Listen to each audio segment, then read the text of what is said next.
So this is the second week in a row where I am doing a political story for story number 5. Okay, so Candace Owens, pictured here, right-wing media personality, is leaving the Daily Wire. She said, quote, I think she tweeted, she said, quote, "The rumors are true. I am finally free," end quote. So who's Candace Owens? So Candace Owens, like I said, a right-wing media personality.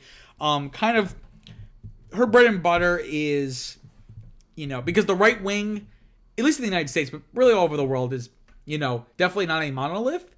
But she is certainly not like a Reagan era fiscal conservative, right wing media personality. She is very much a culture warrior, right? Very much like the hot button issues that divide people into camps, right? To give, to kind of support that, here we have, she was the former comms director for Turning Point USA. So if you don't know what Turning Point USA is, it's like almost like a young Republicans club. Like it was a organization that would be all these different campuses, including NYU. But I don't know what kind of membership they had at NYU, but essentially very kind of Trump era conservative youth. And funny enough, I think like the valedictorian at not the NYU at large graduation, which I skipped and sold my tickets. Sorry, I know I wasn't allowed to, but I needed money.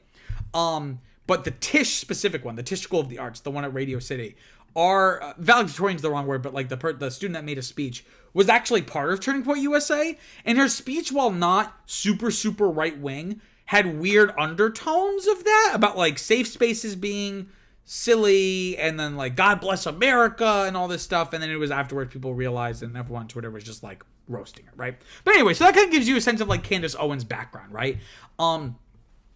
And I think during 2020, that election in 2020, she launched what she called the Blexit campaign. So kind of like a spin on Brexit, trying to get black voters to leave the Democratic Party. Her, she is a black conservative. So, her kind of understanding is that the Democratic Party uses, the African-American community for their own purposes, which the problem with people like Candace Owens is like, she's kind of right. But the problem is that she draws she takes the wrong lessons away from that, right?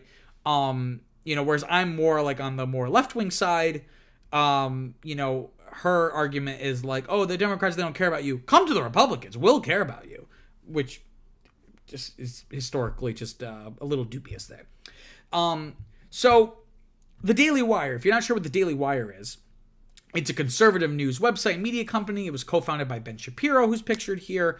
Classic Ben Shapiro, the kind of guy who's going, and arguing with college students, and this idea about like debate and free speech, and we all have to, it's all about like they're not intellectually honest, and the facts don't care about your feelings is like the classic thing that he would say. Facts don't care about your feelings, which is weird because whenever I have conversations with conservative people, usually they don't like the facts, and then I'll say the facts don't care about your feelings, and they'll be like, whatever. And Daily Wire it's not just conservative, like it has been very problematic.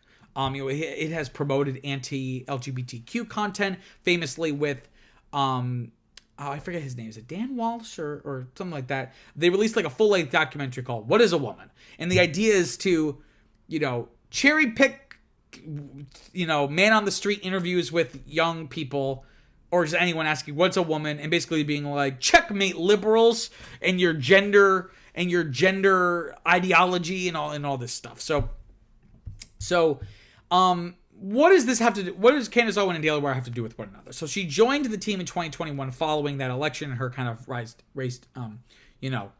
her rising to prominence, where she was in a pretty comfortable position. She fit kind of right in. But recently there's been a rift, particularly between her and Ben Shapiro over the war in Israel against Hamas and what's going on in Palestine. So this is where things get interesting, right? So if you watch my video from last week, you know where I stand on this whole thing, this whole situation in Israel.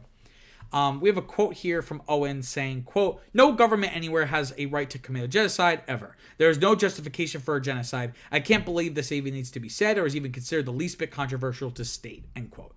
So, out of context, I'm like, okay, retweet. Like, you know what I mean? Like, that's how I feel. And this is what I was talking about, where it's like you have certain you reach similar conclusions, but or rather you both share a set of facts, but then you draw the wrong conclusions, right? So it's similar with, let's take like the war in Ukraine, for example. You have people on the super far right saying like, oh, we shouldn't be supporting Ukraine because they have like this weird fascination with Putin and authoritarianism in Eastern Europe. And then you have the Democrats being more like, no, we have to support Israel and democracy and all this stuff, right? People on the left don't like the war in Ukraine, not because we don't care about Ukraine, but because it's, again, like I talked about with Israel, it's a very cynical support. It's more, we don't give a shit about Ukraine. We care about thwarting Russia. And we're spending all this money giving them weapons when we're not helping our own people here, right? So that's something that me and Tucker Carlson agree on, that this is a war that is dubious, but we then draw very different conclusions, right? So Owens here saying this stuff like no government has a right to commit genocide. I'm like, okay, great. But of course then it devolves. So she has embraced conspiracy theories about October 7th, and she liked a tweet advancing an anti-Semitic conspiracy theory that Jews were, quote, drunk on Christian blood. And this is kind of, she represents the worst parts of this conversation in the United States, where you can criticize Israel as a political entity, and that is really, at least in my opinion, I know a lot of people might disagree that are on both sides of this, that is not necessarily or really at all a condemnation or indictment of Jewish people or Judaism, right? But here it's like you don't have to, like the first part of what you said makes sense. You don't need to then make it anti-Semitic and that Jews are drunk on Christian blood. It's just insane. So Shapiro has called her comments, quote, absolutely disgraceful and quote, disreputable. And at one point she was complaining about something on Twitter. And he replied to her tweet, basically more or less just saying, by all means, quit. Like, if you don't, just quit. And she clearly has. Again, there's not necessarily any sign that she was fired. From my understanding, that due to the contract, they were like, we're not going to fire her unless she's breaking the law or is violating her contract in any way, because ultimately they care about free speech, right, as they would say. So this seems to be a decision on her part.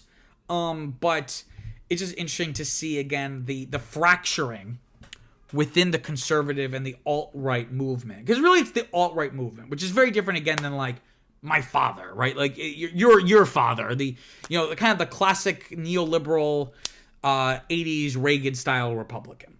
That is no longer the dominant kind of strain in the American right.